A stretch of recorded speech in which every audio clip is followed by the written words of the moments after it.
The wonderful news about the human condition is you can get good at anything that you set your mind to. It's just not going to be easy, and it's not going to be fast. But the willingness to put in that work is what's going to separate you from everybody else. And I'm begging you to see yourself right now, today, as average. Do you have that ability, being capable to soar amongst the clouds? Do you really think that's how success works? The only way that the eagle is going to eat, it has to work for its prey.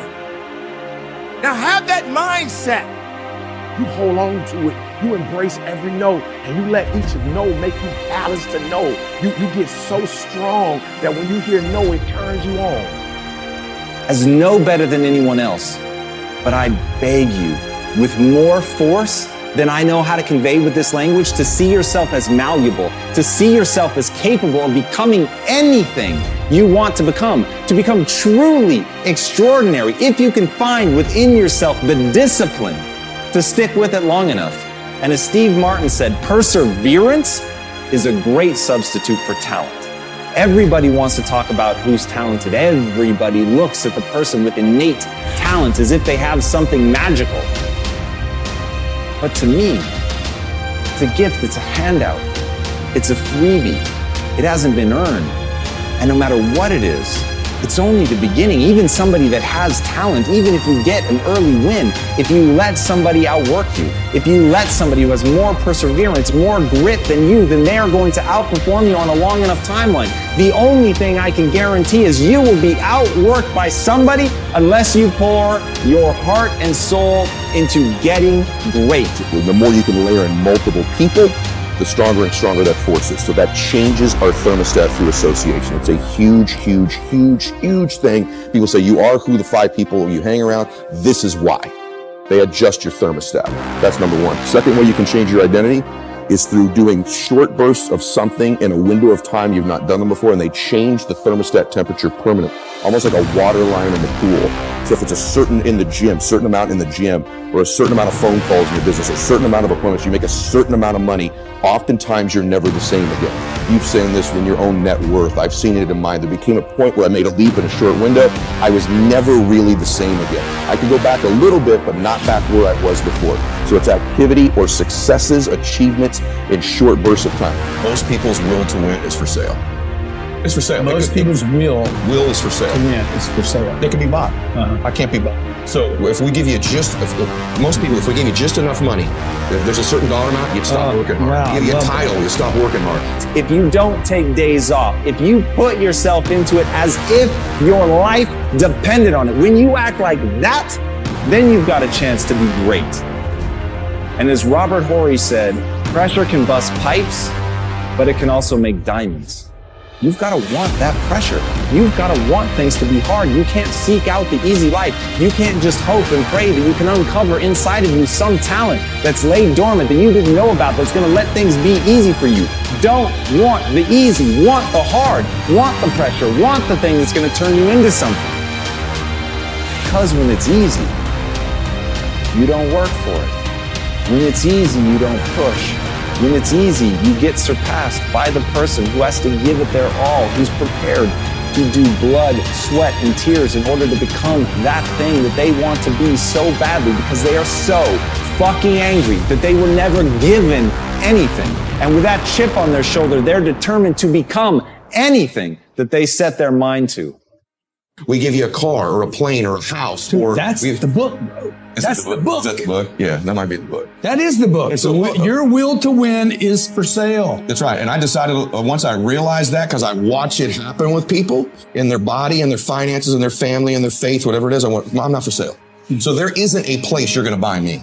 You can't get me. There's not a stop, a place, a destination where you're going to get me to relent, to quit. I want to improve. That doesn't mean I don't struggle with my motivation from time to time. Doesn't mean I don't get confused or down. Of course I do, but I'm not for sale. You can't buy me. And you know this too. We see friends of ours, even guys in their 60s, and they sold their company for blah, blah, blah. And now they golf 9 days a week or whatever, you know? That's fun, but they're for sale. They were bought. You were bought. You were for sale. I'm not for sale. I remember going, all the work I put into this, all the hopes my family and I had, all the travel ball, everything we did, all the games, all the great plays, all the errors I made, the fly ball I dropped at Fullerton, you know, all that stuff. I was going to get drafted, then I did all that stuff, right? The guys I played with, over. Hey, I can't get anything unless I go after it. The eagle is not sitting around waiting for something to happen. The eagle is going about its business and doing what it's supposed to do. You got to be that eagle. The eagle may enjoy the hunt. Do you enjoy the hunt? Or do you feel sorry? Or do you feel like this is too much for you? I don't want to work like this. I just want it handed to me. The eagle is not sitting around waiting for something to happen. The eagle is going about its business and doing what it's supposed to do. What happened is that you got comfortable. You felt that you didn't have to work anymore. You got high, but you don't know how to go a little bit higher. You thought that because you made it, you made it. You didn't make it because you just got what you got. You got to keep going up a little bit more. Like a flicker, man. Like a flicker, that crap was over. And we're on that bus ride back, and I remember thinking, man, I should have tried harder. I should have played harder. I should have given this more. You know that stuff guys do, man. You're running sprints. There's two dudes who run every sprint full speed, and then there's the dudes who run 80%, 6 of them. You know exactly what I'm talking about, right? He's kind of cool. You know, doesn't matter. I'm not the fastest guy, so no one will know when I don't win the sprints. You know those guys. You know exactly what I'm talking about, right? This is a guy who kind of doesn't really catch the ball on his throwing side in the outfield. When he's Warren catches it over, he does everything wrong, throws it back. That's the thing that costs a guy getting thrown out at third and you lose by a run. Because you just practice like that. Guy in the bullpen is kind of like not really focused. He's just kind of getting loose, right? Instead of just laser focused on everything he's doing all the time, right? You don't want to leave here. You don't want it to end. Whether it ends in the big leagues, it ends in the minor leagues, it ends here, or you never even get on the field this year, okay? You can't just sit here and be complacent with your life. You can't grow just sitting still. You can't eat sitting still. You can't satisfy your hunger sitting still. This is how the attitude must manifest itself. You got to fly. Be the eagle within yourself. Be that person that no one has ever seen before. Be something unique. Be something great. Be something that the world will look back and say, who is that person? Where did they come from?